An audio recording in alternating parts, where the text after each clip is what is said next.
Waalaikumsalam Waalaikumsalam. warahmatullahi wabarakatuh. Alhamdulillah, alhamdulillah bi ni'matil imani wal Islam. Assalatu wassalamu ala Rasulillah sallallahu alaihi wasallam.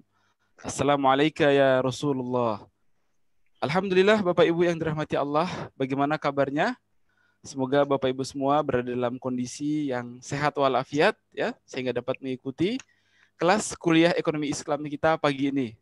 Insyaallah, alhamdulillah. Ya. Alhamdulillahirabbil alamin. Assalatu wassalamu ala Rasulillah. Ya, salat serta salam kita sampaikan kepada junjungan kita Nabiullah Muhammad sallallahu alaihi wasallam. Semoga kita semua termasuk orang-orang yang mendapatkan syafaat beliau di yaumil qiyamah kelak. Amin amin ya rabbal alamin.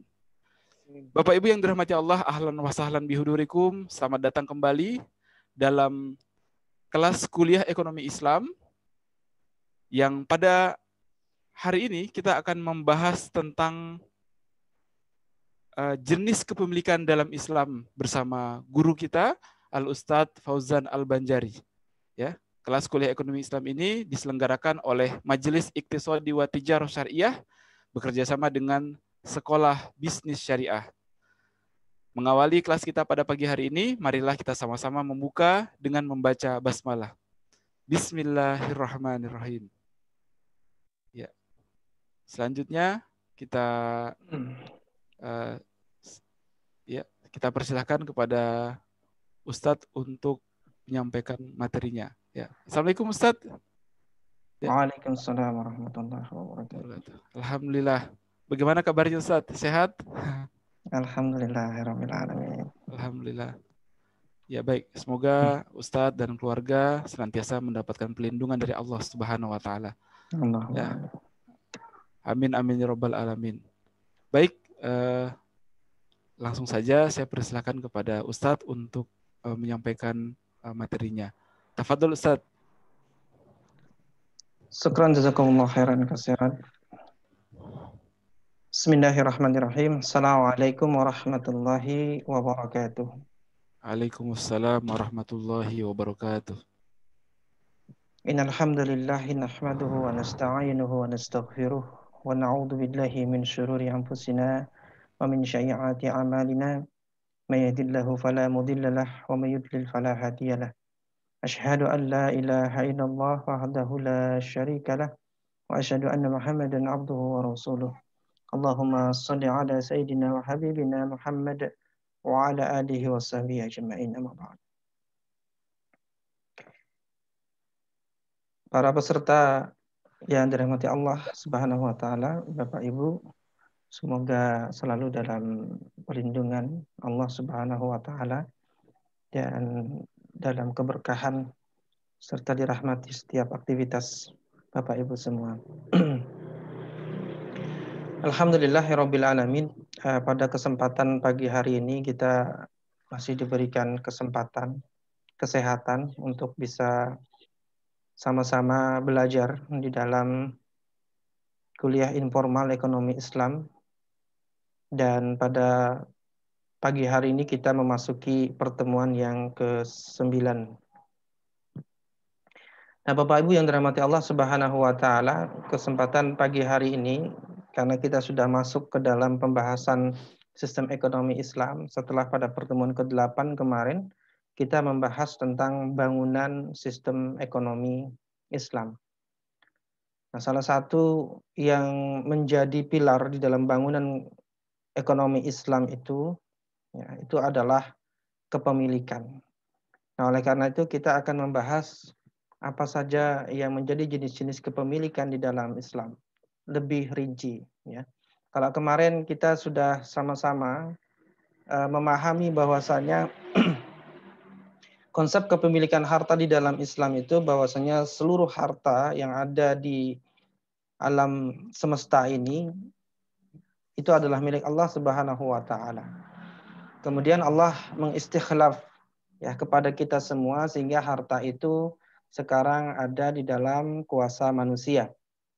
Nah, hanya saja istikhlaf yang diberikan oleh Allah itu bersyarat kepada manusia, yaitu manusia harus membagi harta tersebut milik Allah tersebut menjadi 3 jenis kepemilikan, yaitu kepemilikan individu, kepemilikan negara, dan kepemilikan umum. Nah, inilah yang kemarin kita bahas dan menjadi fondasi dari bangunan ekonomi Islam, yaitu tentang ownership atau kepemilikan. Kepemilikan individu, kepemilikan publik, kepemilikan negara, sebagaimana sudah pernah kita sampaikan sebelumnya, kepemilikan individu itu adalah izin pembuat syariat, ya, yaitu Allah Subhanahu wa Ta'ala kepada individu untuk menguasai atau memiliki jenis harta-harta tertentu. Ya. Kemudian yang dimaksud dengan kepemilikan umum itu adalah izin asyari Allah Subhanahu wa Ta'ala kepada sekelompok masyarakat atau komunitas masyarakat untuk berserikat, ya, memiliki jenis-jenis harta tertentu. Sedangkan kepemilikan negara itu adalah izin asyari kepada negara, ya, untuk memiliki jenis-jenis harta tertentu di bawah wewenang khalifah. Ya. Dan harta milik negara ini sesungguhnya adalah harta milik umat. Hanya saja negara memiliki kewenangan untuk mengaturnya kepada umat.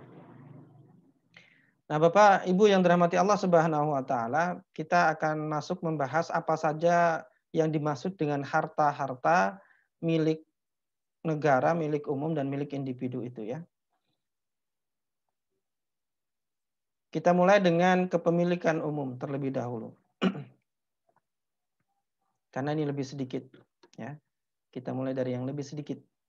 Karena jumlahnya kepemilikan umum ini hanya ada 3. Yang pertama adalah sarana-sarana umum. Yang kedua adalah barang tambang yang jumlahnya banyak sekali, sehingga bisa dikatakan tidak terbatas. Kemudian benda yang keadaan asalnya secara fitrah itu tidak bisa dimiliki oleh individu atau secara fitrah memang diciptakan untuk umum. Inilah yang dimaksud dengan kepemilikan umum sebagaimana disebutkan di dalam kitab Nizamul Iqtisadi fil Islam, ya, oleh Syekh Taqiyuddin Nabhani. Pembahasan kita dalam kesempatan pagi hari ini membahas tentang kepemilikan umum. Ini kami ambilkan dari 2 buah kitab, yaitu kitab Nizamul Iqtisadi fil Islam karya Syekh Taqiyuddin Nabhani rahimahullah ta'ala, dan yang kedua adalah kitab Al-Amwal fi Daulatil Khilafah karya Syekh Abdul Qadim Zalim. Nah, apa yang menjadi harta dalam sarana-sarana umum? Ya. Sarana umum itu adalah ketiadaannya terhadap barang jenis ini, ya, ketiadaan terhadap barang ini di tengah masyarakat itu akan mengakibatkan perselisihan dan persengketaan, ya, untuk memiliki harta jenis ini. Sebagaimana sabda Rasulullah sallallahu alaihi wasallam, al-muslimuna syuraka'i fi salasin fil kala'i wal ma'i wan nar. Ya, kaum muslimin itu berserikat dalam 3 hal, yaitu al-kala, padang gembalaan atau hutan, kemudian al-ma, yaitu air, dan an-nar, api atau sumber energi. Ya, oleh karena itu sarana-sarana umum yang seperti ini ketika di tengah-tengah masyarakat itu langka, maka masyarakat akan berebut, ya, akan kemudian berselisih untuk memilikinya. Bayangkan saja kalau misalnya air, ya, itu tidak kemudian dimiliki oleh individu, sedangkan di masyarakat itu kemudian tidak memilikinya, pasti akan berselisih tentang air itu. Padang gembalaan atau hutan, ya, padang gembalaan ini tempat melepas ternak, ya, sehingga nanti pada zakat ternak itu adalah zakat terhadap ternak yang dilepas di padang gembalaan, sedangkan ternak yang kemudian tidak dilepas di padang gembalaan itu tidak terkena zakat. Ya, kalau cuma dikurung, dikasih makan di dalam kurungan itu tidak kena zakat. Nah, tentunya adalah hewan-hewan yang memang terkena zakat, ya, bukan semua jenis hewan. Ini yang dimaksud dengan sarana-sarana umum, 3 jenis, yaitu padang gembalaan, air, dan sumber energi. Kemudian yang kedua, kepemilikan umum itu adalah barang tambang yang jumlahnya sangat banyak. Ya. Ini adalah semua jenis bahan tambang yang jumlahnya sangat banyak, baik yang cair maupun yang padat, baik diperoleh dari dalam laut ataupun daratan.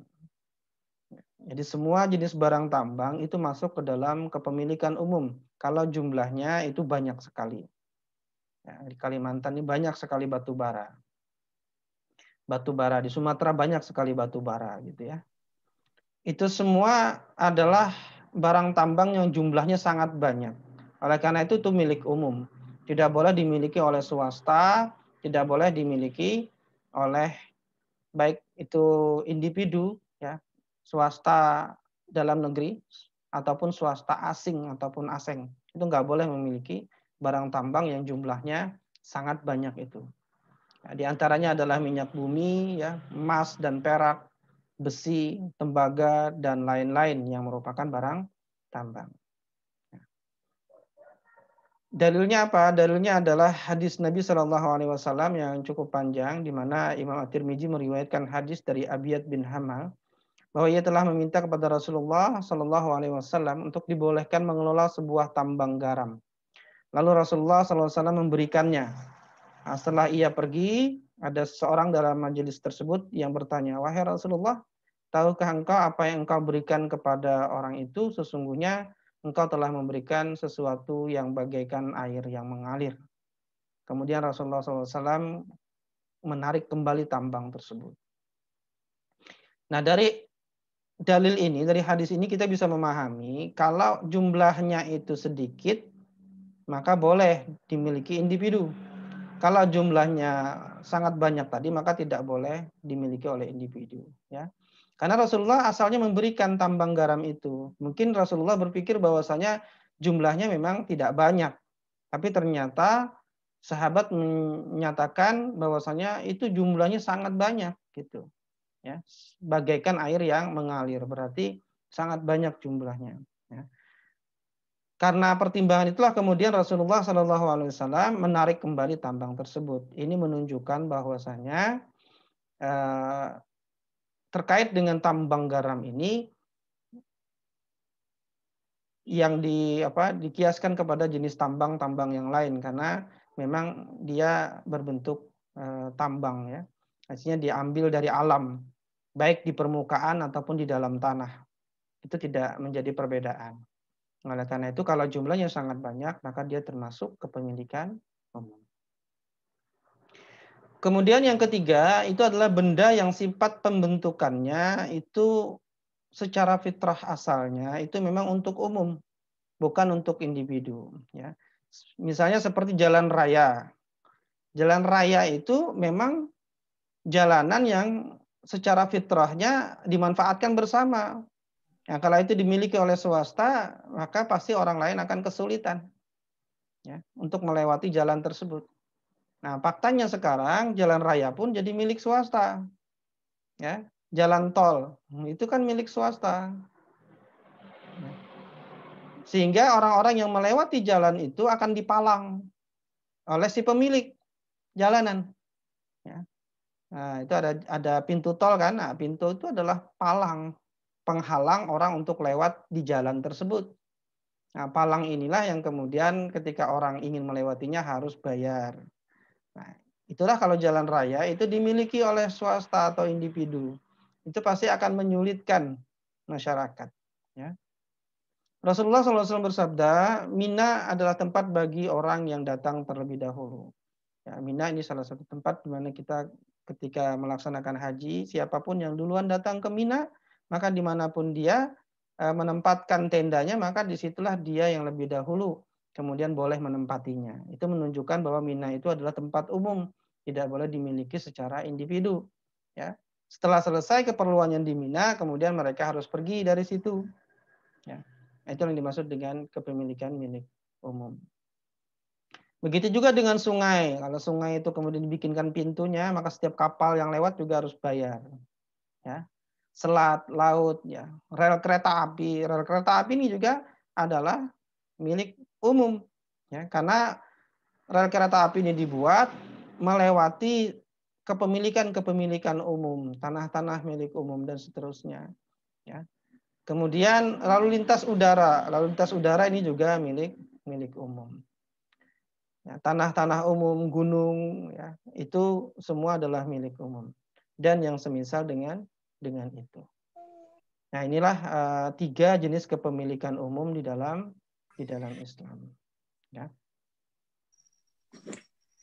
Nah, Bapak Ibu yang dirahmati Allah Subhanahu wa taala, kasus kepemilikan umum di Indonesia, di negara kita, sektor barang tambang tadi itu dikuasai oleh swasta, ya. Ada ini data yang tahun 2013, tapi tidak berubah, bahkan tambah parah sekarang gitu ya. Karena undang-undang tentang minerba yang baru saja direvisi itu malah memberikan kesempatan lebih banyak kepada para pemilik tambang ini. Ya. Di tahun 2013 saja itu sudah sektor migas itu dikuasai swasta, baik itu asing maupun nasional, ya, itu 83%. Sedangkan batu bara dan lain sebagainya itu dikuasai asing 75%. Tambang tembaga dan emas dikuasai 85%. Ya, perkebunan sawit dikuasai asing 50%. Ini yang ada di tahun 2013. Kemudian minerba, ya, mineral dan batu bara itu memberikan royalti ke negara itu sebesar 18,5 triliun di tahun 2014. Kemudian ini data penerimaan negara dari sektor tambang, minyak dan gas bumi, 341 triliun. Untuk minyak dan gas bumi ini memang saya pernah membahas secara khusus dalam tesis saya tentang minyak dan gas bumi, bagaimana membandingkan model industrialisasi Islam terkait dengan migas, ya, dengan sistem kapitalis. Nah, saat itu bisa dibuktikan secara ilmiah dan juga dengan model bahwasanya menggunakan sistem industrialisasi Islam itu akan sangat mensejahterakan rakyat. Ya. Nah, kalau kita lihat dari penerimaan negara dari sektor tambang ini, dari minyak dan gas bumi atau migas itu 341 triliun, sedangkan mineral dan batu bara itu 37 triliun. Ini yang masuk ke dalam kas negara. Ya. Berapa sebenarnya royalti yang diberikan oleh tambang-tambang itu ke negara? Royaltinya itu dari 5% sampai 7%, ya. Dan kemudian anggaplah jadikan 10% saja, ya, sebagaimana beberapa tambang yang diminta 10%. Kita anggap semuanya 10%. Kemudian begitu juga dengan mineral dan batu bara, itu 10% royaltinya yang harus diberikan ke negara oleh para pemilik tambang. Ditambah dengan pajak-pajak dan lain-lain, ya anggap saja apa yang masuk ke dalam negara itu 20% dari laba. Dari laba, karena memang dihitungnya dari laba, ya. Dari laba tambang itu sendiri. Nah, kalau royalti tadi itu 10%, ya, kemudian berbagai pajak itu 10%, maka anggap saja 20% yang masuk ke negara. Migas tadi kita tambahkan dengan minerba itu 348 triliun. Nah, kalau kita ingin mengetahui kalau itu dikuasakan kepada umat atau dikembalikan itu semua kepada umat, maka harusnya laba bersih semuanya itu milik umat. Nah, oleh karena itu apa yang diterima oleh negara kemudian itu adalah sebesar 20% dari laba usaha tambang itu sendiri.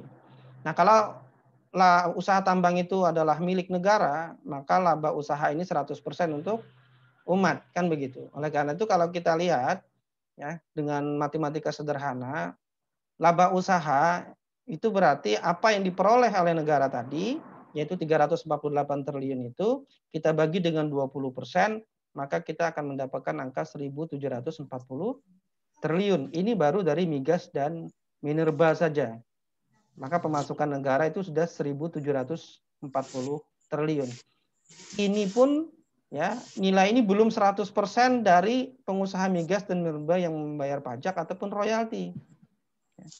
Kalau 100% dimiliki oleh negara, maka saya yakin angkanya itu bisa mencapai 3.000 triliun atau lebih. Itu baru dari migas dan minerba. Pendapatan kita yang saat ini yang begitu susah payahnya mencapai 2.000 triliun, itu 80% lebihnya dari pajak. Ya, 80%-nya dari pajak. Nah, oleh karena itu, kalau ini dikembalikan kepada umat, sesungguhnya kita tidak akan kesusahan APBN kita itu. Tidak perlu juga ngutang-ngutang. Karena dari ini saja kita bisa memperoleh 3.000 triliun. Belum lagi bagaimana hasil laut kita. Ya. Itu hasil hutan yang belum dihitung di sini. Pengusaha-pengusaha sawit itu belum dihitung di sini gitu. Jadi sangat kaya sebenarnya. Sehingga sangat memungkinkan sekali kenapa kemarin kita bicara sistem ekonomi Islam yang agung ini itu bisa menopang peradaban Islam yang mulia gitu. Ya, yang sebagaimana kita sampaikan kemarin ya. Bagaimana bisa kemudian kesehatan gratis, pendidikan gratis, semuanya jadi mungkin ketika kita melihat gambaran ini gitu. Ya. Ketika kita melihat bahwasanya dengan sistem ekonomi Islam ini diatur tidak begini gitu. Nah, ini baru dari kepemilikan umum ya. Yang saya perkirakan kemungkinan dari migas dan minerba itu ya lebih dari 3.000 triliun itu kita akan dapat. Nah, belum lagi dari sumber daya alam yang lain. Inilah kepemilikan umum yang harusnya dikelola oleh negara dan sebesar-besarnya kemanfaatannya itu wajib untuk umat gitu. Ya, tidak kemudian untuk swasta. Baik, yang kedua itu adalah kepemilikan negara. Ini sumber pemasukan kedua selain sumber pemasukan kepemilikan umum ya. Sumber pemasukan kedua di dalam sistem ekonomi Islam itu adalah kepemilikan negara. Ada 11 jenis ya. Yaitu fai, ghanimah humus, khorat, jizyah, ya, tanah-tanah dan bangunan milik negara, ada usyur, harta gulul atau harta haram, dan denda, humus rikats dan humus barang tambang, harta yang tidak ada ahli warisnya, harta orang murtad, doribah. Ini 10 jenis kepemilikan negara. Dan zakat yang memang dimasukkan ke dalam kepengelolaan negara. Zakat ini ada penghususannya yang hanya diberikan kepada 8 asnaf.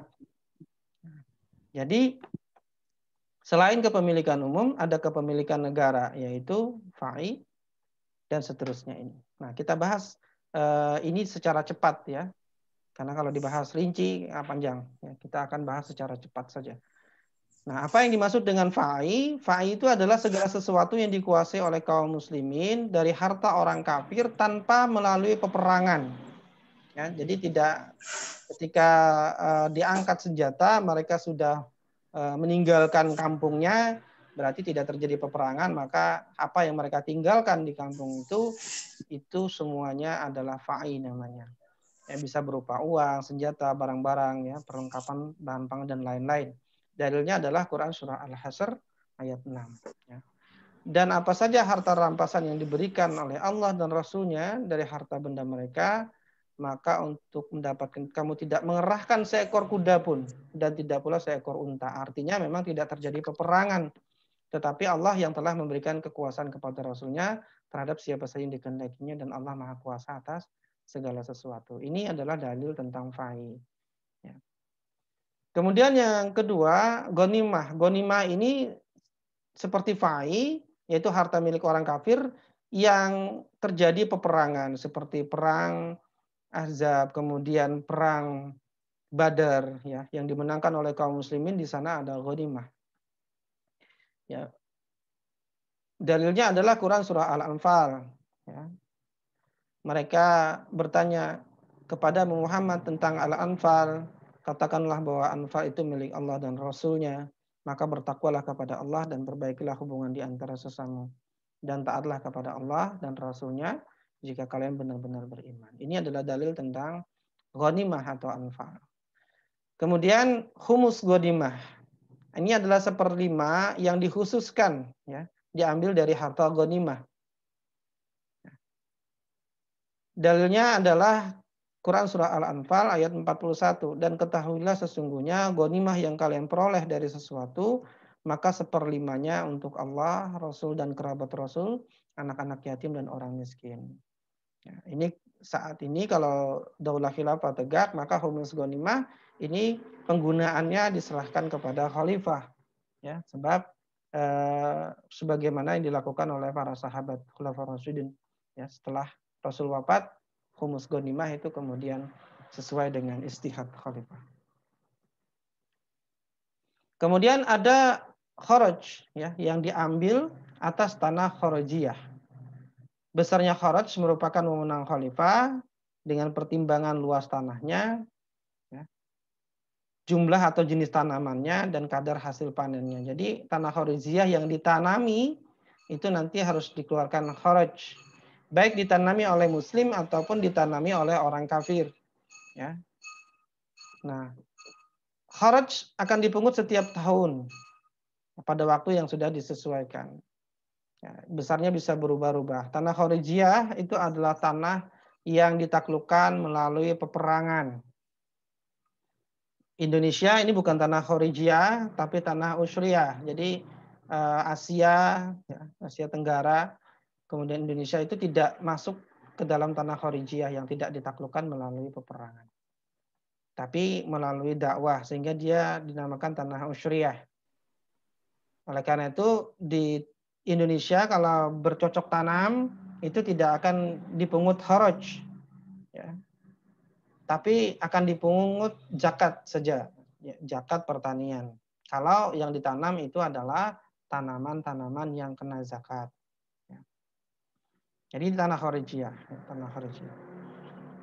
Kemudian ada jizyah. Jizyah ini adalah hak kaum muslimin dari orang-orang kafir, ya, karena adanya ketundukan mereka.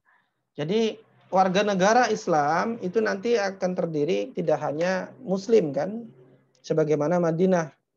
Ya, ketika Rasulullah Shallallahu Alaihi Wasallam menegakkan daulah pertama di Madinah, itu tidak hanya muslim yang menjadi warga negara, tapi sepertiganya itu adalah orang-orang kafir, sepertiganya lagi adalah orang-orang penyembah berhala saat itu. Nah, berarti 2/3-nya orang kafir. Nah, mereka lah yang orang-orang yang tunduk di dalam daulah Islam yang disebut dengan kafir zimmi. Kafir zimmi inilah yang wajib membayar jizyah. Ya. Nah, wajib diambil dari orang-orang kafir selama mereka tetap dalam kekufurannya, tapi menjadi warga negara. Kalau mereka kemudian masuk Islam, maka tidak lagi diambil jizyah. Tidak diambil dari orang yang tidak mampu. Jadi orang kafir yang tidak mampu membayar karena kemiskinannya, maka tidak dikenakan jizyah. Ini adalah kewajiban atas orang, bukan harta. Jadi kaya kah miskin, ya, miskin yang masih bisa bayar maksudnya. Bukan orang yang benar-benar tidak mampu. Maksudnya orang yang hartanya banyak atau hartanya sedikit, itu tidak dibedakan. Jadi pungutannya itu atas kepala, atas orang, ya, bukan atas harta. Wajib diambil setelah melewati 1 tahun.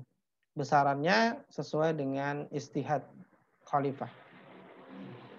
Ini jizyah.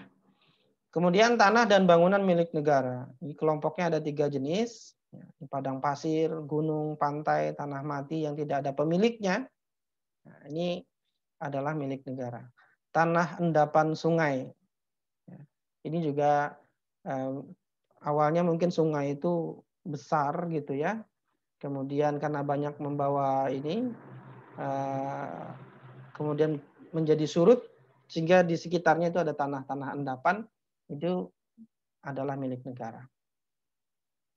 Tanah as-sawafi, yaitu tanah-tanah milik negara yang ditaklukkan. Jadi kalau ada negara yang ditaklukkan dan sebelumnya mereka sudah memiliki tanah-tanah milik mereka, maka ini kemudian menjadi milik negara.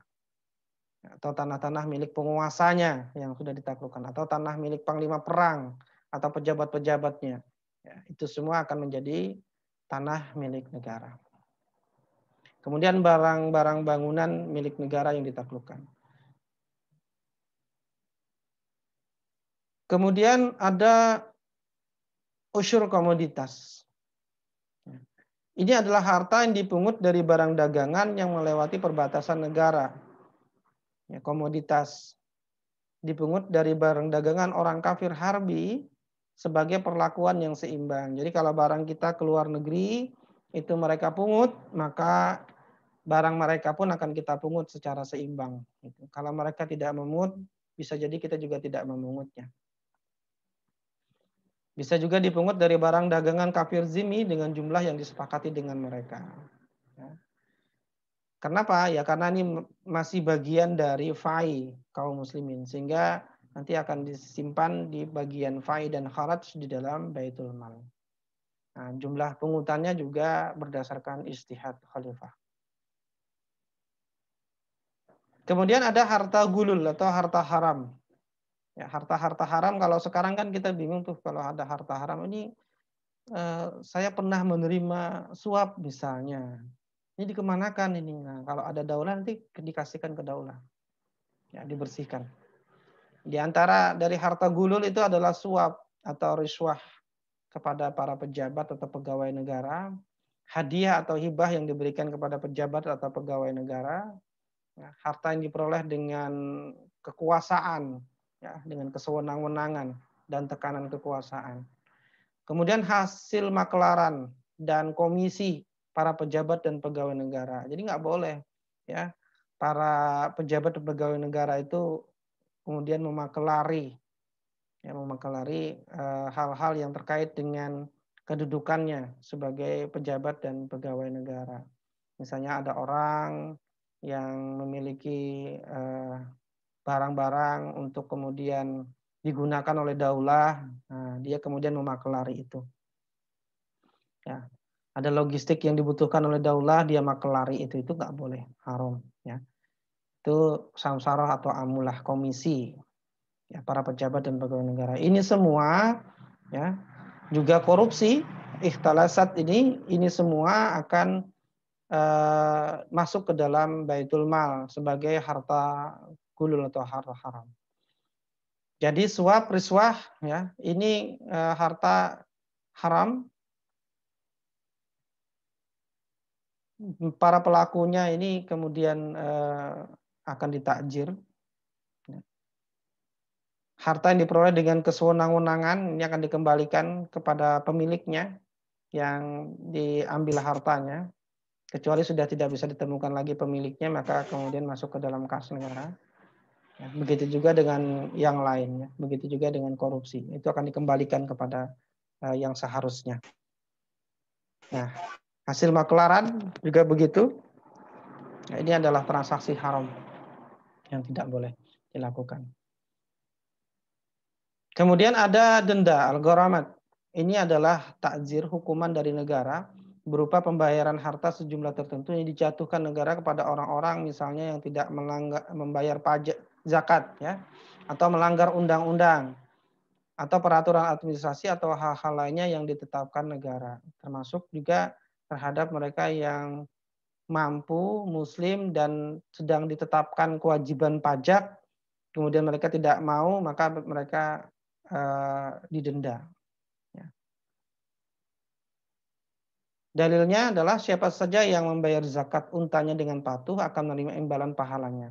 Dan siapa yang enggan membayarnya, saya akan mengambilnya, serta mengambil sebagian dari hartanya sebagai denda dan sebagai hukuman dari Tuhan kami. Nah, ini adalah hadis riwayat An-Nasai.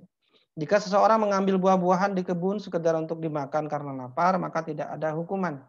Tapi jika ia mengambil buah-buahan itu untuk dibawa keluar kebun, ya, maka dia dikenakan denda seharga buah yang dia ambil. Jadi denda ini diterapkan, ya, di dalam daulah, ya, di dalam negara Islam untuk hal-hal yang bersifat pelanggaran-pelanggaran. Kemudian ada humus rikas dan juga barang tambang. Humus itu artinya 1/5. Nah, rikas itu adalah harta yang terpendam di dalam perut bumi, ya, baik berupa emas, perak, ya, permata, mutiara atau lainnya, berupa perhiasan atau senjata. Harta karun, ya, ini harta karun misalnya. Rikas ini diantaranya adalah harta karun kita sebut. Jadi kalau ada orang berprofesi sebagai pencari harta karun, dan itu memang ada, profesi itu ada, ya, maka di dalam Islam mereka wajib menyerahkan humus 1/5 atau 20% dari apa yang mereka peroleh itu, ya, ke dalam negara atau ke negara, ya. Baik dia dapatkan itu dari dalam perut bumi ataupun dia dapatkan di dalam laut. Ya, misalnya pemburu harta karun ini menemukan kapal karam, ya, yang sudah berumur 100 tahun misalnya. Nah, dia menemukan harta itu, ya, 1/5-nya harus diserahkan kepada negara, sedangkan sisanya itu milik dia. Ini rikas. Kemudian barang tambang dengan jumlah deposit yang sedikit. Kalau jumlah depositnya banyak tadi itu milik umum, ya, tidak ada humus di situ. Tapi kalau jumlahnya sedikit, ya, depositnya tidak banyak, maka dia boleh jadi milik pribadi. Namun pribadi ini tetap harus menyerahkan humus 1/5 dari barang tambang itu kepada negara. Oleh karena itu ini tetap dipisahkan dari pendapatan barang tambang yang kepemilikan umum tadi, ya. Kalau kepemilikan umum tadi barang tambangnya jumlahnya sangat banyak. Sedangkan kalau jumlahnya yang sedikit itu boleh dimiliki individu tapi wajib membayar humus. Nah, setiap rikas dan barang tambang itu adalah hak milik bagi penemunya setelah dikeluarkan humus dari nilai barang temuan itu. Nah, ini adalah ketetapan syariat di dalam perkara ini. Kemudian harta tanpa ahli waris. Ini adalah harta yang ditinggalkan oleh mayit yang tidak memiliki ahli waris atau sisa warisnya. Ada sudah dibagi tapi masih bersisa. Nah, berdasarkan hukum faraid masih ada sisanya, maka sisanya ini kemudian diserahkan kepada negara. Atau sama sekali misalnya dia tidak punya anak, tidak punya ahli waris sama sekali, ya, kemudian meninggal sedangkan dia memiliki harta, maka hartanya kemudian diambil oleh negara. Baik harta itu berasal dari seorang muslim ataupun dari kafir zimmi. Mengapa demikian? Sebagaimana sabda Rasulullah SAW, aku wali bagi setiap mukmin dibandingkan dengan dirinya sendiri. Maka siapa saja yang mati kemudian meninggalkan utang, maka beban yang ditinggalkannya datanglah kepadaku. Siapa saja yang meninggalkan harta, maka wariskanlah pada ahli warisnya. Aku adalah wali bagi orang-orang yang tidak ada wali baginya. Akulah yang mewarisi hartanya dan membebaskannya. Jadi ketika tidak ada ahli warisnya, maka yang mewarisi adalah Rasulullah. Nah, Rasulullah ini kemudian dalam perkara harta itu kemudian dilanjutkan oleh para khalifah. Maka para khalifah itu memiliki hak untuk kemudian mengambil harta-harta waris yang tidak memiliki ahli waris. Kemudian yang juga merupakan pendapatan negara itu adalah harta orang murtad. Ya. Murtad artinya keluar dari agama Islam dan menjadi kufur, sebagaimana firman Allah dalam Quran surah Al-Baqarah 270. Ya. Juga hadis riwayat Al-Bukhari, "Man baddala dinahu faqtuluh." Ya, barang siapa yang mengganti agamanya maka bunuhlah. Ya. Nah, harta apa saja yang dimiliki mereka sebelum dan setelah murtad itu menjadi harta yang tidak memiliki ahli waris dan menjadi harta milik kaum muslim. Orang kafir itu tidak mewarisi orang muslim, demikian juga orang muslim tidak mewarisi orang kafir. Jadi hartanya banyak sekali, orang tuanya kemudian murtad, maka harta itu tetap milik orang tuanya. Anak-anaknya tidak jadi dapat waris tuh nanti. Ya. Karena tidak ada yang mewarisi. Ya, anaknya yang muslim tidak mewarisi dari harta orang kafir. Ini harta orang-orang murtad. Kemudian ada pajak doribah. Ini adalah harta yang diambil dari warga negara muslim yang kaya. Jadi catatannya ini hanya dari warga negara muslim yang kaya dengan kondisi baitul mal kekurangan dana untuk membiayai pos-pos pembiayaan yang wajib. Nah, jadi kalau baitul mal itu kekurangan dana, jalan keluarnya adalah ditanggung oleh kaum muslim karena sesungguhnya kewajiban negara itu adalah kewajiban kaum muslimin secara keseluruhan oleh mereka-mereka yang mampu tentu saja. Nah, oleh karena itulah warga negara yang muslim dan mereka mampu kaya, pada kondisi Baitul Mal kekurangan, mereka wajib membiayai. Oleh karena itu, negara akan mewajibkan pajak dalam waktu tertentu, tidak selamanya, hanya untuk menutupi kekurangan dana saja. Karena apa? Ya memang tidak boleh mencelakakan orang lain, wala dorora wala diror. Tidak boleh mencelakakan orang lain dan tidak boleh mencelakakan diri sendiri. Besaran deribah sesuai kebutuhan mendesak dan ditarik sesuai kadar kesanggupan orang-orang kaya. Ya. Jadi tidak sama orang-orang kaya ini, kalau sangat kaya banyak, kalau agak kaya ya sedang-sedang saja, kalau sedikit kaya ya sedikit juga gitu ya. Jadi memang sangat proporsional, tergantung seberapa kaya dia dan seberapa kebutuhan deribah. Misalnya kita butuh 100 triliun misalnya kekurangannya. Nah 100 triliun itu nanti dibagi berapa banyak orang kaya yang muslim. Ya, dibagilah kepada mereka. Ya. Jumlahnya sekian, proporsi dengan hartanya yang banyak, gitu ya. Nah, doribah ini sifatnya temporer, tidak seperti sekarang, itu kan selamanya. Ya. Pajak tidak boleh ditarik dari kaum muslim tanpa ada kebutuhan negara yang mendesak. Apalagi menjadi jenis-jenis pajak yang bersifat tetap. Kalau kita kan banyak sekali jenis pajaknya. Ya, semua yang kita pakai dari ujung rambut sampai ujung kaki kita itu ada pajaknya. Penghasilan kita ada pajaknya, usaha kita ada pajaknya, tanah kita ada pajaknya, sepeda motor kita ada pajaknya, mobil kita ada pajaknya. Coba bayangkan, ya, semua dipajakin. Ya. Tidak akan masuk surga orang yang memungut pajak. Ini dalilnya. Ya. Itu pajak yang dimaksud ya pajak sebagaimana sekarang. Kemudian yang terakhir, ini adalah zakat. Saya taruh di terakhir untuk memisahkan bahwa zakat ini hanya dikelola oleh negara dan dikhususkan ke 8 asnaf. Ya. Zakat ini ada jenis-jenisnya. Ada zakat ternak. Ya. Zakat ternak. Ini ada zakat unta, zakat sapi, zakat kambing. Gitu ya. Tidak ada zakat ayam, zakat selain 3 jenis hewan tadi itu tidak ada. Ya. Kambing sama dengan domba, sapi sama dengan kerbau. Kemudian zakat tanaman dan buah-buahan. Nah, ini juga spesifik, ya. Jenisnya tidak semua jenis tanaman. Ada saib, kemudian ada gandum yang kena zakat tanaman yang wajib. Ada kismis yang juga kena wajib zakat, ya, tanaman dan buah-buahan. Kemudian ada zakat emas dan perak.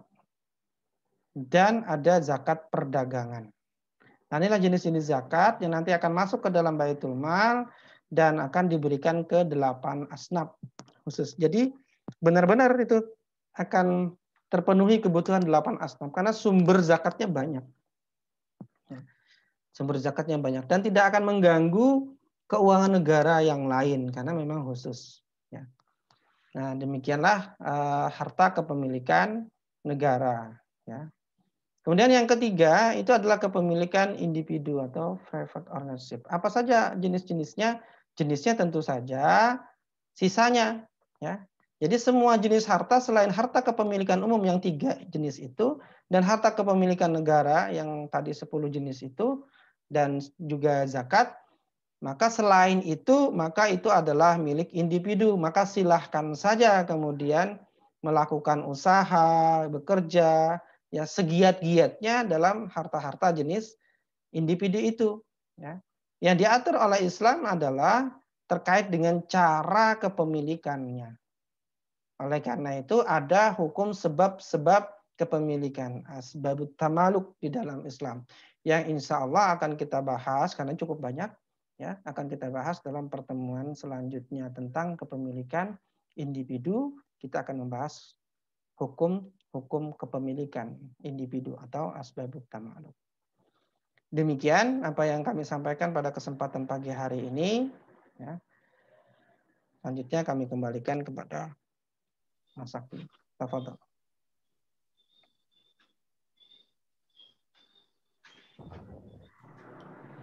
Ya, baik. Syukran kasiran kami ucapkan kepada Ustadz atas penyampaian materi. Selanjutnya kita akan masuk ke dalam sesi tanya jawab. Namun sebelumnya, Bapak Ibu yang dirahmati Allah, saya akan menyampaikan beberapa pemberitahuan. Yang pertama untuk membagikan semangat mempelajari ekonomi Islam kepada saudara-saudara kita yang lain, maka jangan lupa untuk membuat screenshot ya chapter dari pertemuan ini untuk kemudian dibagikan di media sosial kita masing-masing ya. Pada saat posting ya bisa mencantumkan ibroh yang kita dapatkan dari pertemuan ini, dan selanjutnya bisa juga men-tag ya akun Sekolah Bisnis Syariah. Di Instagram akunnya adalah @sekolahbisnissyariah, dan di Facebook akunnya adalah SBS Learning Channel ya. Dan selanjutnya Bapak Ibu yang dirahmati Allah, insya Allah ya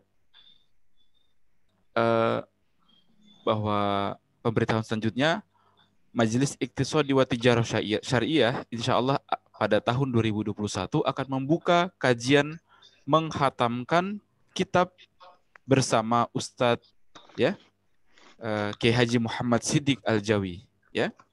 Insya Allah kitab yang dikaji adalah kitab Al-Buyu Al-Qadimah wa Al-Mu'asyirah bisnis, yakni bisnis Islami dan kritik atas praktek bisnis ala kapitalisme, karya Syekh Yusuf As-Sabatin ya. Insya Allah untuk info lebih detailnya Bapak Ibu kami persilahkan untuk menghubungi admin insya Allah. Ya jangan lupa insya Allah kelas ini dibuka pada tahun 2021 insya Allah. Nah selanjutnya kami mempersilahkan kepada Bapak Ibu yang ingin mengajukan pertanyaan kepada Ustadz agar bisa menuliskan pertanyaannya lewat di kolom chat ya. Insya Allah pertanyaan yang relevan, kami sangat mengharapkan pertanyaan yang relevan bisa insya Allah kami akan bacakan untuk ditanyakan kepada Ustadz. Ya, kami persilahkan. Ini belum ada ini Ustadz. Alhamdulillah belum ada pertanyaan yang masuk di kolom chat. Atau saya persilahkan kepada Bapak Ibu yang ingin langsung bertanya kepada Ustadz tentang materi yang baru disampaikan tadi secara langsung. Ya. Ini. Oke, ini sudah ada satu. Nah, ini saya sebelumnya pertanyaan ini dari saya dulu nih. Saya ingin bertanya dulu. Tadi Ustadz menyampaikan tentang harta orang yang tidak memiliki ahli waris, Ustadz. Nah, ini saya jadi bertanya-tanya, ini ketika seseorang mungkin sudah tua dan tidak memiliki ahli waris, itu ya beliau itu tinggal dengan siapa begitu, Ustadz? Ini mungkin singkat saja, Ustadz. Ya, pertanyaan dari saya. Pertanyaannya beliau tinggal dengan siapa gitu ya? Iya gitu, Ustaz. Ini siapa yang ngurus gitu, Ustaz? Ya, saya juga nggak tahu siapa yang ngurus beliau. Apakah? Jadi begini, jadi kalau ketika orang itu tidak punya ahli waris, bisa saja kita kan sering ya mendapati ada orang-orang tua yang sudah tidak punya anak, begitu kan, hidup sendiri, menghidupi diri sendiri, begitu kan. Nah, sayangnya yang kita lihat kan kebanyakan yang seperti itu orang yang memang tidak punya. Ya, jarang kan kita melihat ada orang yang sangat kaya gitu sendirian gitu kan, jarang ya. Tapi kalaupun ada itu kan memungkinkan sekali ketika misalnya anak-anaknya meninggal lebih dulu, ya keluarganya meninggal lebih dulu kan mungkin juga gitu. Sehingga dia memiliki harta akan tetapi sudah tidak punya ahli waris lagi. Itu mungkin sekali. Ya. Mungkin ada ya peran daulah di situ bagaimana, Ustaz? Terkait dengan orang yang tinggal sebatang kara begitu di ya hukum asalnya memang daulah harus melakukan riayah. Kalau mereka tidak mampu mengurusi dirinya sendiri ya pasti akan diurusi oleh daulah. Karena riayatus su'un itu kan kewajiban. Ya, mengurusi urusan rakyat itu adalah kewajiban negara. Nah, pasti akan diurus ya ketika memang tidak ada. Tapi kewajiban itu kan ketika orang-orang tua seperti itu, tetangga-tetangga mereka nggak boleh nggak peduli itu. Nah, tetangga-tetangganya harus peduli. Iya. Nah, kalau sudah tidak punya tetangga lagi, negara lah yang mengurusi ya. Ya, Baik, syukran Ustaz. Selanjutnya saya bacakan langsung ya pertanyaan dari Bapak Ibu yang sudah masuk. Yang pertama dari Bapak Saifur Rahman. Ya. Ya, Assalamualaikum warahmatullahi wabarakatuh, Ustadz. Waalaikumsalam warahmatullahi wabarakatuh. Sungai kan termasuk kepemilikan umum. Bolehkah kita mengkapling bagian sungai untuk mengambil pasir dan menjualnya? Tafadhol, Ustaz. Ya, sungai itu jelas ya, bahwa itu adalah milik umum. Oleh karena itu, dalam kepemilikan umum, kalau dia itu adalah jalur transportasi, nggak boleh dikapling itu. Kan jalur transportasi kan. Nanti dia tidak boleh mengkapling sungai. Kalau di Banjarmasin ini ada sungai besar yang memang jadi jalur transportasi, maka tidak boleh dikapling. Kalau kemudian sungai itu sungai yang kecil, ya tidak sebagai jalur transportasi, maka sungainya itu sendiri memang milik umum. Pasir-pasir yang ada di sungai itu memang milik umum. Nah sekarang ketika dia mengambil pasir itu, menambangnya, ya, dengan mengkaplingnya itu haram hukumnya. Kalau dia menambangnya tanpa mengkaplingnya boleh saja, karena mengambilnya dalam jumlah yang sedikit. Ya. Jadi pengambilan dalam jumlah yang sedikit itu diizinkan secara syar'i, tapi tidak boleh mengkaplingnya. Tidak boleh memberikan batasan ini punya saya, itu nggak boleh.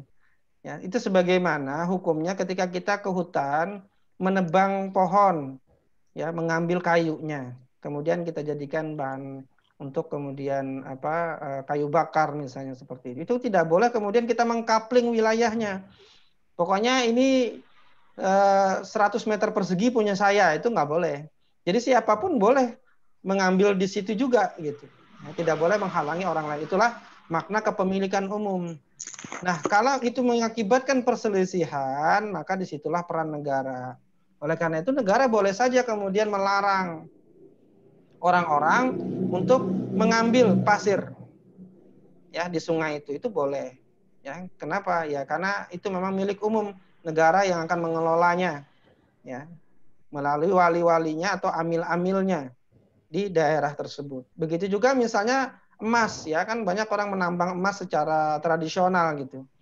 Dia tidak boleh mengkapling wilayahnya, ini kapling saya nggak boleh. Jadi siapapun yang datang lebih dulu kemudian melakukan pengambilan di situ, menambang emas di situ itu boleh. Tidak boleh dihalangi oleh yang lain. Siapapun yang duluan disitulah dia yang mengambilnya gitu. Nah, kemudian kalau itu mengakibatkan perselisihan, ya negara turun tangan untuk kemudian melarang semuanya. Negaralah yang kemudian mengelola itu. Atau sejak awal negara kemudian melarang pengelolaan terhadap tambang-tambang kecuali oleh negara. Itu juga boleh. Karena itu masuk ke dalam kepemilikan umum. Tapi hukum asalnya tadi, kepemilikan umum itu boleh diambil kalau jumlahnya sedikit. Ya, tidak boleh kemudian menghalangi orang lain untuk mengambilnya juga. Karena namanya milik umum.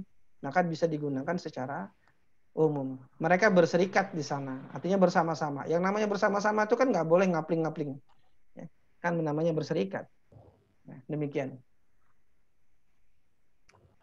Ya baik, syukron Ustadz. Selanjutnya pertanyaan dari Bapak Muhammad Hafiz. Assalamualaikum Ustadz, izin bertanya. Saya pernah mendengar bahwa PT atau perseroan terbatas itu haram. Kalau boleh tahu haramnya di mana ya Ustadz? Terima kasih. Apakah tentang kepemilikan tersebut? Ya, tafadhol Ustadz. Ya, perseroan terbatas. PT itu kan adalah istilah ya yang digunakan untuk menyebutkan perseroan saham. Ya, untuk menyebutkan perseroan saham. Itu kemudian disebut dengan PT, perseroan terbatas menurut undang-undang di negara kita. Di mana keharamannya? Keharamannya adalah tidak memenuhi hukum syariat tentang akad syirkah. Yang namanya perseroan itu di dalam Islam itu diatur dengan akad syirkah. Apa yang tidak dipenuhi oleh perseroan saham itu adalah tidak adanya badan. Badan itu adalah pengelola perseroan yang mengambil peran sebagai mudharib. atau musyarik. Tapi semuanya di dalam perseroan itu adalah orang-orang yang hanya bersepakat atas saham. Ya. Oleh karena itulah ketika pemegang sahamnya itu memiliki saham yang besar, merekalah yang kemudian memiliki hak menetapkan kebijakan-kebijakan di dalam perseroan itu. Di dalam Islam itu tidak boleh. Jadi modal itu tidak memiliki pengaruh dalam kepengelolaan di dalam Islam. Ya. Pengelolalah yang memiliki peran. Makanya mereka disebut dengan musyarik atau mudharib. Karena badan itulah yang mengelola harta. Bukan harta yang mengatur badan, tapi badan yang mengatur harta. Ya. Itu prinsip syirkah di dalam Islam. Itu yang pertama. Jadi tidak adanya badan. Yang kedua, keharamannya itu adalah karena tidak terjadi ijab dan qabul. Ya. Yang ada itu ijab saja, penawaran saja. Tidak ada qabul, yaitu orang yang kemudian mengqabul terkait dengan apa yang kemudian dikelola, ya, dan bagaimana pengelolaannya itu tidak ada di dalam pembentukan syirkah musahammah itu atau perseroan saham. Itu secara ringkas ya tentang perseroan saham. Baik, demikian. Ya, syukran Ustaz. Selanjutnya pertanyaan dari Bapak Puguh Setiawan. Ya, Assalamualaikum warahmatullahi wabarakatuh. Waalaikumsalam warahmatullahi Ustaz, wabarakatuh. izin bertanya, bagaimana perhitungan zakat ketika hewan ternak digembalakan di padang rumput milik negara? Ya, baik. Jadi hewan yang kena zakat itu kan hanya unta, ya, kambing, sapi gitu ya, hanya 3 itu saja. Kalau Anda beternak gajah ya nggak kena zakat, meskipun gajah itu besar, ya. Tapi tidak kena. Ya, tapi yang kena kalau Anda beternak kuda, meskipun kuda itu mahal nggak ada zakatnya. Ya, karena yang kena zakat itu hanya 3 jenis itu, unta, kambing, sapi. Kambing itu berarti sama dengan domba, ya. Sapi itu sama dengan kerbau. Kalau di Kalimantan Selatan itu namanya hadangan. Nah, itu sama itu kena zakat kalau memelihara itu. Lalu bagaimana dengan zakatnya, perhitungan zakatnya? Ya, perhitungan zakatnya mengikuti jumlahnya, ya. Ada misalnya ya, kalau unta setiap punya gembalaan 5 ekor unta, itu zakatnya 1 ekor kambing. Nah, itu ada hitungannya sendiri. Untuk zakat ternak ini agak rinci ya, maksudnya itu berbeda-beda. Jadi nggak kayak kita zakat harta seperti emas dan perak atau perdagangan 2,5% begitu selesai gitu kan. Nah, kalau ini tidak, jadi ada perhitungannya. Ada antara ya misalnya 200 ekor kambing ya itu akan ke 400 ekor diantaranya tidak ada zakat gitu. Jadi perhitungannya itu kita membutuhkan tabel-tabel. Saya sendiri tidak hafal kalau zakat unta, zakat kambing, ya zakat sapi gitu ya. Itu berapa ekor sapi nanti harus keluar apa gitu ya. Karena beda-beda ya. Nah, nanti silahkan saja kemudian merujuk ke kitab-kitab tentang zakat ternak gitu ya yang menjelaskan tentang hal itu karena rinci sekali hitungannya gitu ya. Nanti 100 ekor beda dengan 200 ekor yang keluar kalau sapi nanti yang keluar apakah sapi yang berusia berapa ya itu akan berbeda-beda perhitungannya. Demikian. Ya, baik. Syukran Ustadz. Selanjutnya pertanyaan dari Bapak Rifki Bututi ya. Bismillah, Ustadz terkait hadis yang menjelaskan jika ada yang murtad maka bunuhlah dia. Itu bisa dijelaskan maksud dari hadis tersebut, Ustadz? Ya, jangan sembarang bunuh ya. Nanti ada yang murtad langsung dibunuh, nggak boleh. Karena yang boleh menetapkan hukuman apakah dia itu murtad atau tidak, itu kan harus dibuktikan dulu. Siapa yang bisa membuktikan kemurtadan seseorang itu adalah negara. Negaralah yang kemudian membuktikan murtad atau tidaknya seseorang. Tidak boleh kita tuduh murtad, itu nggak boleh. Ya.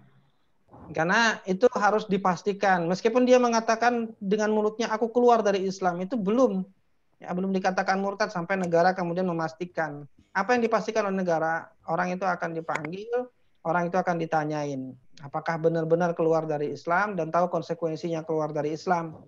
Akan ditanya dulu seperti itu. Kalau dia mengatakan, ya saya benar-benar keluar dari Islam, ya, dan saya tahu konsekuensinya, nah berarti dia benar-benar murtad. Siapa yang boleh menghukumnya? Negara, tidak boleh masyarakat secara umum. Maka negara akan memberikan waktu kepada dia 3 hari untuk bertobat. Diberikan waktu 3 hari untuk bertobat. Kalau dia tetap dalam kemurtadannya, maka disitulah dijatuhkan hukuman mati. Nah, itulah maksud dari membaddala dinahu faqtuluhu. Barang siapa yang mengganti agamanya, maka bunuhlah dia.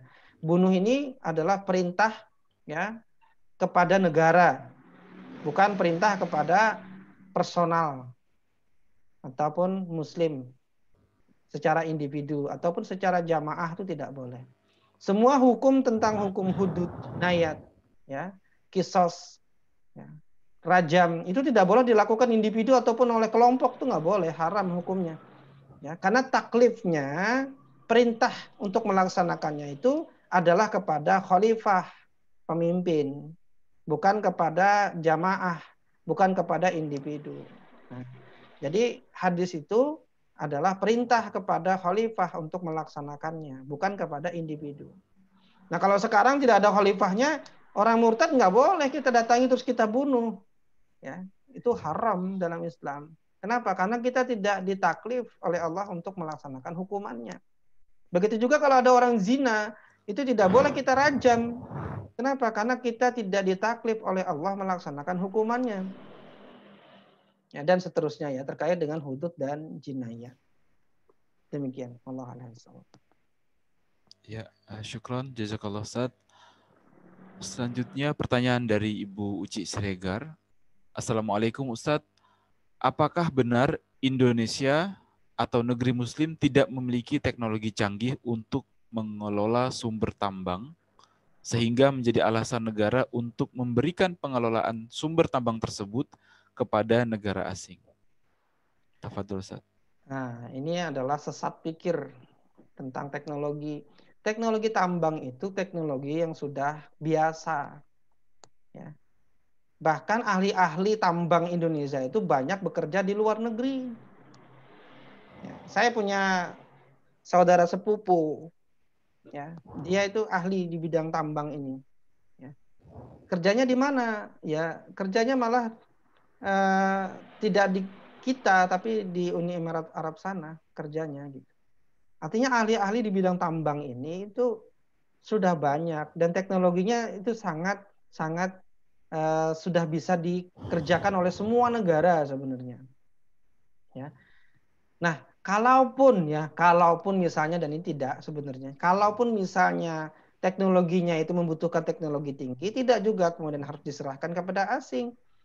Tinggal kemudian siapa yang mau ya mengambil atau memberikan teknologinya, tinggal kita bayar gitu. Kan itu gampang.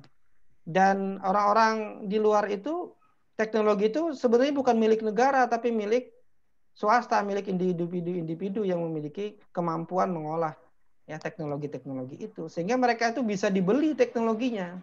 Jadi kalaupun kemudian teknologi itu sangat canggih misalnya, maka boleh saja kemudian negara membeli teknologi itu beserta operatornya. Tapi mereka itu bukan dibagi hasilkan, tapi diujroh, diupah saja. Ya, diupah untuk kemudian melakukan atau melaksanakan teknologi itu terhadap tambang-tambang. Ya. Tapi tadi saya katakan bahwa teknologi tambang itu bukan teknologi yang sulit, ya. Dan Indonesia sudah mampu untuk itu, sehingga tidak kemudian bisa dijadikan alasan sebab teknologi kemudian kita tidak bisa mengelola tambang kita sendiri. Kita sangat mampu mengelola tambang itu ya. Kita itu jurusan pertambangan dan teknologi tambang di Indonesia itu sudah berapa universitas yang punya, sudah berapa sarjana yang dihasilkan gitu. Ya. Jadi sangat mampu lah ya dari sisi teknologi. Jadi itu sama sekali bukan alasan. Demikian. Ya, syukran Ustadz. Selanjutnya pertanyaan dari Ibu Mentari. Ya. Assalamualaikum Ustadz. Mau tanya tentang denda yang diberlakukan negara. apakah itu tidak termasuk riba atau dana tambahan? Kalau dalam sistem saat ini, semisal kita terlambat bayar PDAM dan didenda, apakah itu termasuk riba? Dan juga saya bertanya tentang harta orang murtad. Itu maksudnya orang yang murtad, semua hartanya akan diambil oleh daulah, begitukah Ustadz? Ya, syukron Ustadz.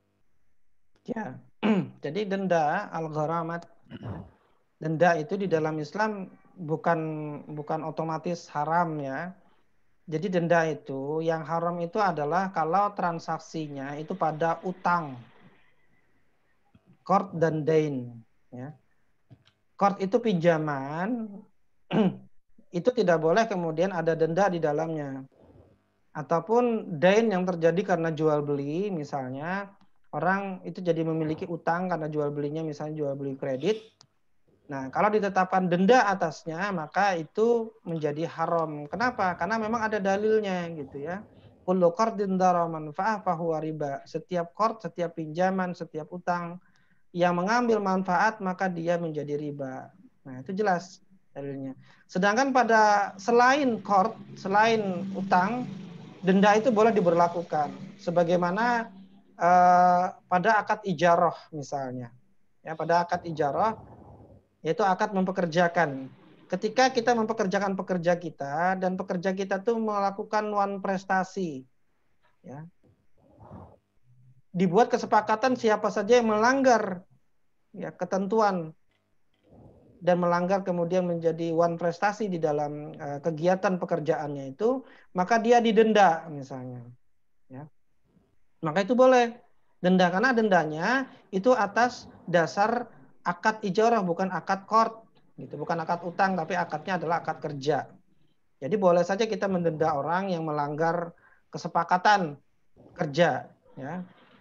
Terlambat masuk kantor misalnya ya tanpa ada izin ya, misalnya akan didenda 10.000 per jam, itu boleh. Karena apa? Karena tidak terjadi akad utang piutang di situ ya. Jadi selama basisnya itu bukan utang piutang, denda itu boleh. Makanya tadi dalil-dalil yang disebutkan, barang siapa yang mencuri, ya itu kan akadnya bukan utang itu. Ya. Barang siapa yang mengambil makanan milik orang lain akan didenda, misalnya seperti itu. Ya, itu bukan utang. Nah, jadi denda yang seperti itu hukumnya boleh. Tapi akad ijarah, akad jual beli tadi ya, itu bisa mengakibatkan utang kan bisa. Kalau jual belinya tempo kan jadi utang. Kalau ijarahnya pembayarannya tempo itu juga jadi utang, gitu kan. Sudah selesai pekerjaannya ya. Kemudian pembayarannya dicicil ya, jasanya dicicil. Nah, kemudian karena terlambat membayar biaya jasanya tadi, kemudian didenda. Nah, itu jadi nggak boleh. Ya, karena sudah basisnya adalah akad utang di situ. Gitu. Nah, jadi denda yang terjadi pada akad utang itu menjadi haram. Ya. Tapi kalau tidak terjadi pada akad utang atau qard tadi, ya maka tidak boleh atau jadi riba. Gitu. Demikian. Ya, kemudian tentang yang murtad tadi, harta orang murtad. Maksudnya orang yang murtad itu semua hartanya akan diambil oleh daulah, betul. Jadi misalnya ya, orang ini punya harta sebelum dia murtad. Dia punya harta yang banyak. Kemudian dia murtad. Gitu. Ya, murtadnya itu sejak kapan? 10 hari yang lalu tapi baru ketahuan gitu. Dan ketika ditanya benar 10 hari yang lalu saya memang murtad gitu. Ya. 10 hari ini ternyata dia menghasilkan harta juga gitu. Maka hartanya sebelum dia murtad dan hartanya setelah dia murtad seluruhnya itu nanti akan diambil oleh negara. Tidak boleh ada yang mewarisi. Begitu. Ya, jadi seluruhnya diambil oleh negara. Tidak boleh ahli warisnya kemudian mengambil harta itu. Kalau ahli warisnya itu beda agamanya. Ustaz, bagaimana kalau murtad semua? Ya kalau murtad semua kan mati semua. Misalnya nih ya ada yang, wah bapak saya murtad, kalau begitu saya murtad juga lah. Ya dua-duanya akan dihukum mati. Ya tetap saja tidak bisa mewarisi kan. Paham ya? Jadi harta orang murtad itu tetap akan diambil alih oleh negara. Gitu. Ya, meskipun kemudian merekayasa dengan memurtadkan diri ya, tetap saja akan diambil hukuman atas mereka. Baik demikian ya. Kalau terkait dengan PLN mana tadi? Ada tadi. PDAM, Ustaz. PDAM. PDAM, PLN dan seterusnya itu nanti tinggal dilihat apakah itu basisnya itu akad utang ataukah akad ijarah gitu. Ya. Kalau dendanya itu diberlakukan terhadap penundaan pembayaran yang menjadi utang baginya, ya maka itu menjadi haram. Tapi kalau denda PDAM-nya bukan karena utang pembayaran, ya tapi misalnya didenda karena mengambil air, ya mengambil air, mencuri kan itu, ya mengambil air. Nah selain ada denda, misalnya hukumannya bisa juga pidana kan begitu.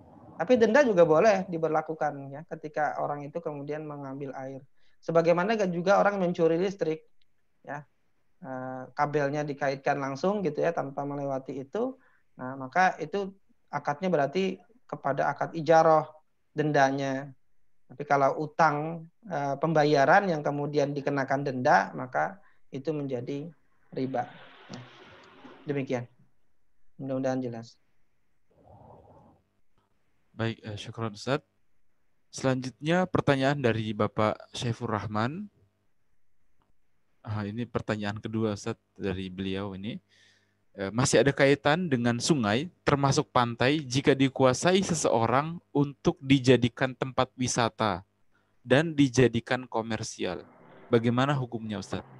Hukumnya haram, ya. Karena itu milik umum. Milik umum tidak boleh dikuasai oleh individu. Penguasaan individu terhadap kepemilikan umum itu sama saja memakan harta dari jalan yang batil. Ya. Padahal Allah sudah melarang kita memakan harta dari jalan yang batil. Ya ayyuhalladzina amanu la ta'kulu amwalakum bainakum bil batil. Jadi kita tidak boleh. Itu adalah harta milik umum. Kemudian orang datang ke situ karena tempat wisata, orang harus bayar ke kita. Itu kan kita mengambil harta milik umum. Ya, kita mengambil harta orang lain dengan cara yang batil. Harusnya ke situ itu ya gratis gitu. Karena itu harta milik umum, siapapun boleh datang ke situ gitu. Ya. Kecuali itu dikelola oleh negara. Negara mengelola. Yang mau masuk ke pantai itu ada biayanya. Tapi biaya itu diambil oleh negara, kemudian untuk keperluan atau fasilitas umum boleh. Tapi kalau swasta yang mengambil tidak boleh. Haram. Karena apa bedanya dia dengan saya? Betul nggak sih? Apa bedanya dia dengan saya? Kenapa dia boleh menguasai itu sungai atau pantai itu, kenapa saya tidak boleh? Kenapa dia boleh memagari pantai itu sehingga orang masuk harus bayar? Kenapa saya tidak boleh? Bukankah kita sama? Gitu. Nah, itu kan jadi perselisihan kan?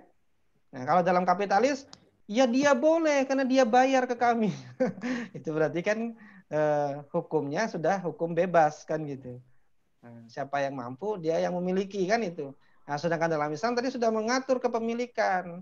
Ya, jenis kepemilikan ini milik bersama, kita berserikat. Karena kita berserikat, maka tidak boleh dikuasai secara individu gitu. Kalau dikuasai secara individu itu artinya kita mengambil hak orang lain yang juga berhak ke situ tanpa harus bayar. Bisa dipahami ya, maksudnya kepemilikan umum itu seperti itu. Ya, siapa yang punya pantai? Baik, demikian. Kalau misalnya Ustadz yang bersangkutan misalnya katakanlah dari swasta itu mengatakan saya menarik retribusi katakanlah seperti itu karena saya membersihkan pantainya begitu Ustadz, di kapling. Ya, tetap saja tidak boleh. Karena hukumnya itu bukan karena ada kepentingan pembersihan pantai. Siapa yang nyuruh kamu bersihin pantai? Nah, pertanyaan kan begitu. Siapa yang nyuruh kamu bersihin pantai? Kalau kamu mau bersihin pantai, ya diijarah. Siapa pemilik pantai ini? Kan begitu. Bukan mengambil pendapatan dari pantai. Kalau kamu memang cleaning service-nya pantai, ya kamu nanti diujroh. Siapa yang mengujroh? Ya pemilik pantai. Siapa pemilik pantai? Pemilik pantai ini umat. Siapa yang mewakili umat? Negara. Berarti kan harus negara tuh yang ngelola pantai. Kan begitu. Tapi negara nggak mau mengelola. Ya, jangan kamu kelola pantainya. Kalau kamu kelola pantainya, itu artinya kamu sedang mengelola yang bukan hak kamu, gitu loh. Ya, paham ya maksudnya ya? Nah, begitulah kepemilikan umum itu. Iya, syukran Ustaz. Selanjutnya pertanyaan dari Ahi Diva Faradis. Ya, ini. Assalamualaikum warahmatullahi wabarakatuh. Ustadz, izin bertanya, ketika khilafah tegak nanti, jika ada harta hasil dari judi, penghasilan barang-barang yang haram, misal miras, yang dilakukan segelintir orang, setelah orang itu dihukum dengan hukum syara, harta itu termasuk kepemilikan negara atau apa ya? Jazakallah khairan.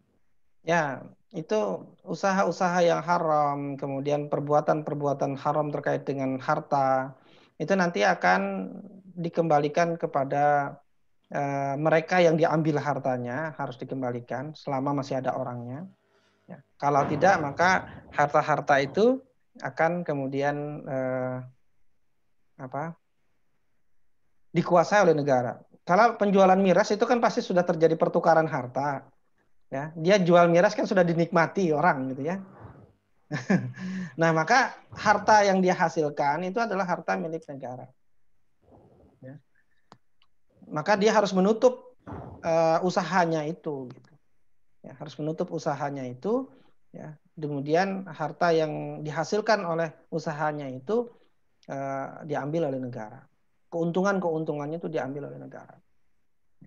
Sedangkan terkait dengan modalnya berupa pabrik segala macam ya dikembalikan kepada dia. Karena pabrik itu kan tinggal merubah isinya, maka akan berubah lagi kan. Misalnya asalnya dia memproduksi miras. Ya, ketika pabriknya dilarang memproduksi miras, keuntungannya tadi diambil oleh negara, ya, karena itu adalah haram. Maka ketika dia merubah pabrik itu menjadi penghasil sirup anggur misalnya, nah itu sudah halal. Ya. Artinya tidak kemudian pabriknya juga diambil oleh negara, tidak, tapi hasilnya yang diambil oleh negara. Karena hasilnya kan yang haram. Gitu. Ya. Kalau dari orang yang berjudi tadi, ya itu diambil oleh negara. Ya, orangnya dihukum. Ya, baik. Syukron Ustadz. Selanjutnya pertanyaan dari Ibu Mentari, ya. Afwan Ustadz, barang milik umum boleh menjadi milik individu jika depositnya sedikit.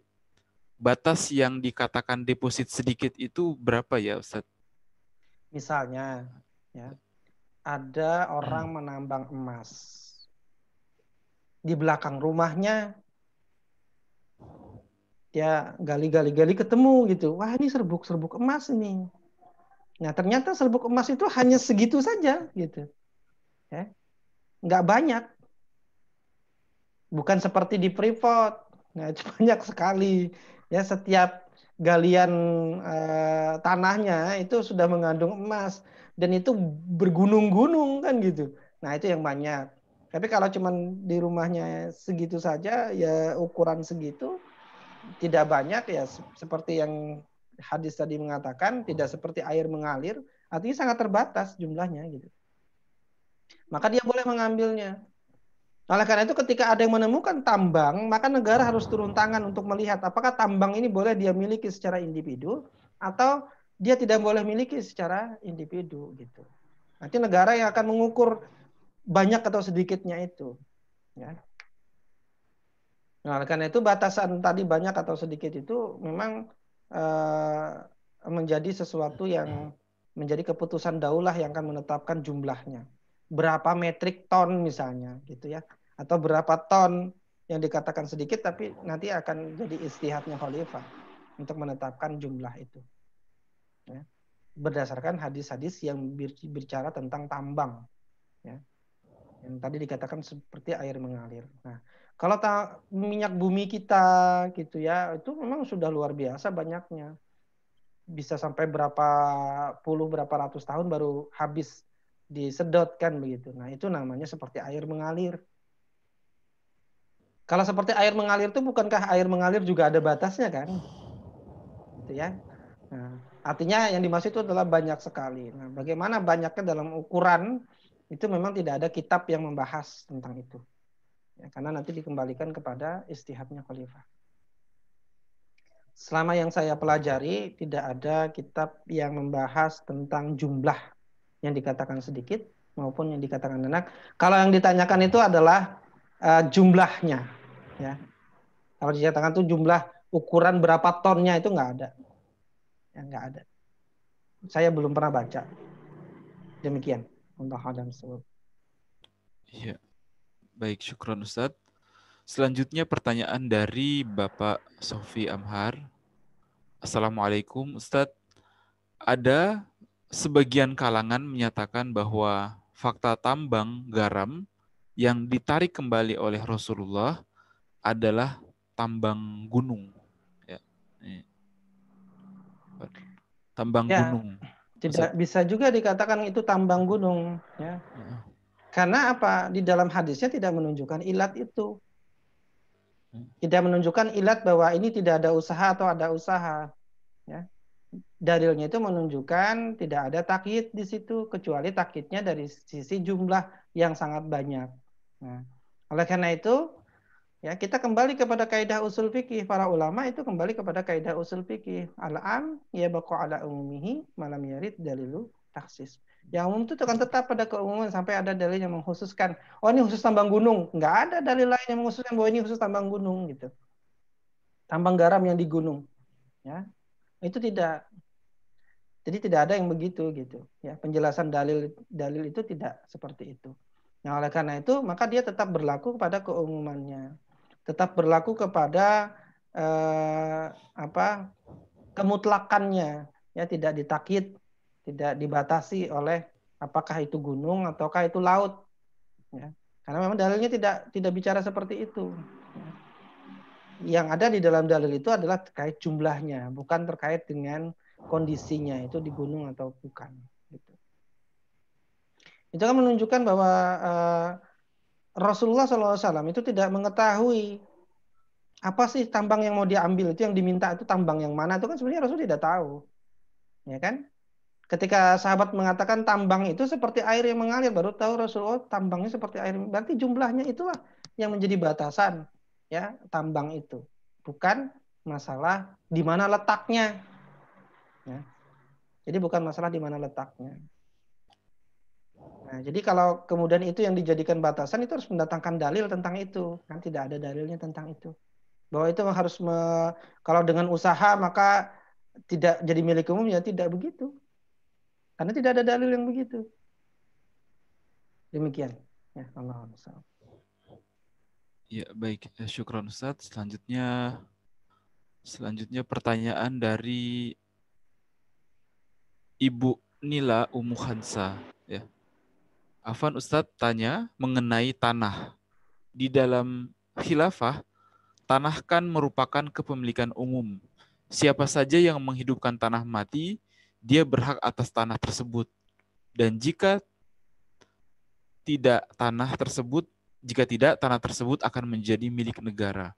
Bagaimana mekanisme sebenarnya mendapatkan tanah di dalam negara khilafah? Ya, negara khilafah itu kan bukan negara yang ujuk-ujuk tendang dari tanah kosong. Semua sudah ada pemiliknya. Kalau negara khilafah nanti tegak itu kan sudah ada pemiliknya kecuali yang benar-benar tanah mati. Nah, tanah mati itulah yang disebut dengan tanah yang akan dimiliki oleh orang yang menghidupkannya. Kan begitu ya. Kemudian tanah yang tidak digarap selama 3 tahun berturut-turut, maka itu akan diambil oleh negara untuk dihidupkan. Bisa diberikan oleh negara kepada orang lain. Atau ketika ada orang lain datang ke tanah itu dan menggarapnya setelah lebih dari 3 tahun itu, maka tanah itu jadi milik dia juga. Dan itu akan ditetapkan oleh negara. Kenapa? Pemilik asalnya itu tidak melakukan penggarapan terhadap tanah itu atau tidak mengelola tanah itu. Nah, begitulah hukum syariatnya tentang tanah. Tanah yang mati itu akan dihidupkan. Siapa yang menghidupkannya akan jadi pemiliknya. tanah yang dimiliki kemudian tidak digarap, ya tidak dihidupkan selama 3 tahun, kemudian ada orang datang menghidupkannya, maka orang yang datang menghidupkannya inilah yang kemudian memilikinya.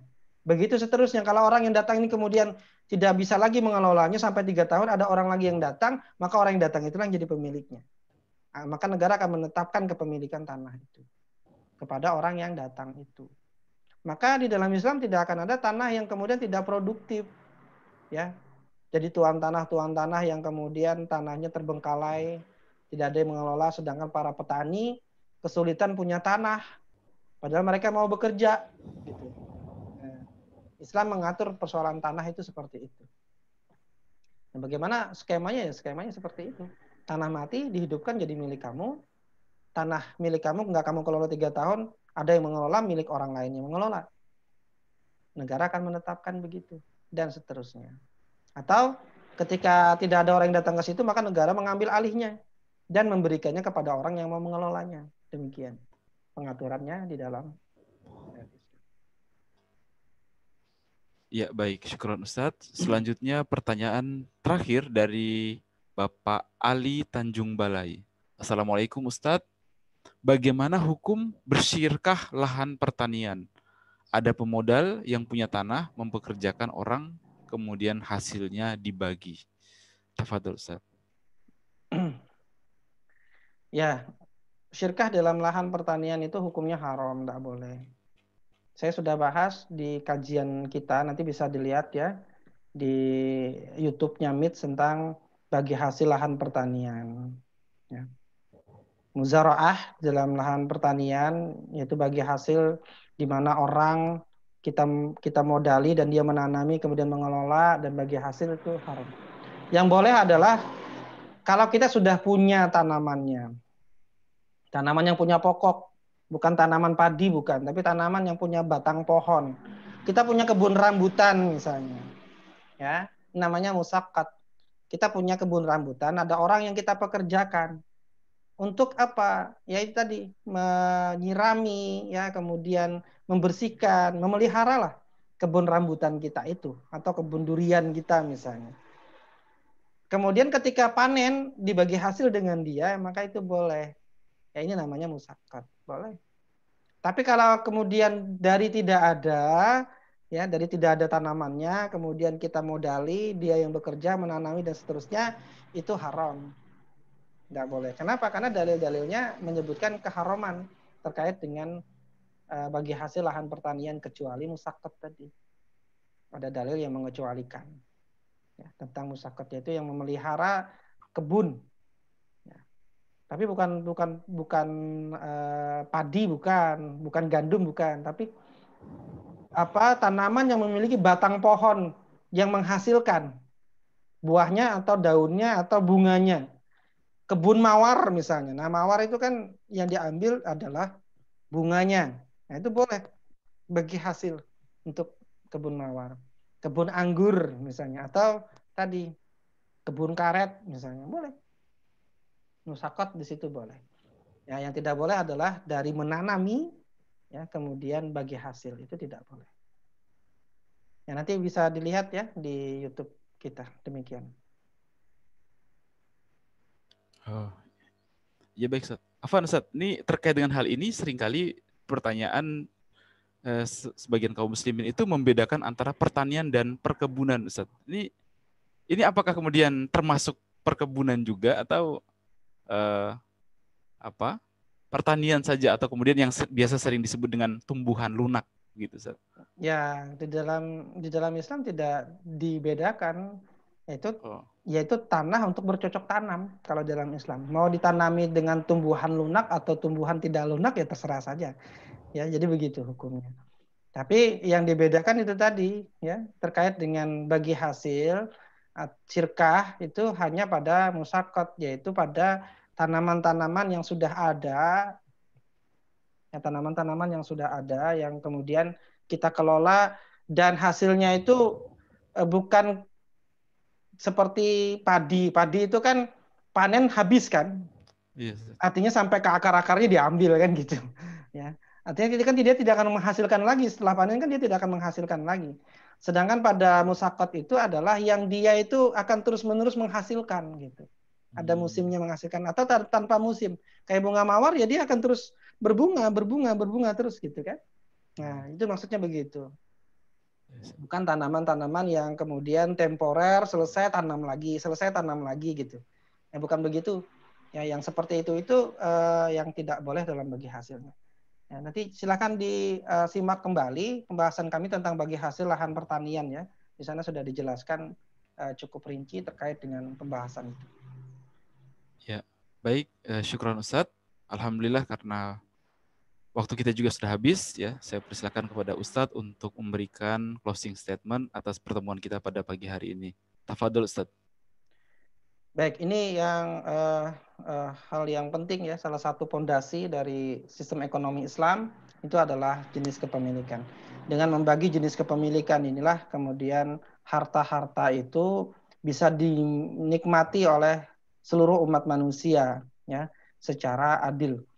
Tanpa ada pembagian jenis kepemilikan ini, maka jurang miskin dan kaya itu akan sangat lebar sekali. Kenapa? Ya karena orang-orang yang mengelola kepemilikan umum pasti akan memiliki kekayaan yang luar biasa. Kenapa? Ya karena memang banyak banget gitu. Yang harusnya itu dinikmati bersama-sama, dinikmati sendirian. Itu kan luar biasa nanti. Ya, perbedaan kekayaannya. Nah, oleh karena itulah di dalam Islam membagi jenis kepemilikan ini agar umat manusia itu bisa mendapatkan rahmat semuanya dari apa yang Allah ciptakan bagi manusia. Nah, insya Allah kita akan bahas minggu depan tentang kepemilikan individu dalam hukum-hukum asbabut tamaluk, ya, hukum-hukum terkait dengan sebab-sebab kepemilikan individu. Demikian dari kami. Salah khilaf mohon maaf. Hadanallahu wa iyyakum ajmain. Kami akhiri. Assalamualaikum warahmatullahi wabarakatuh.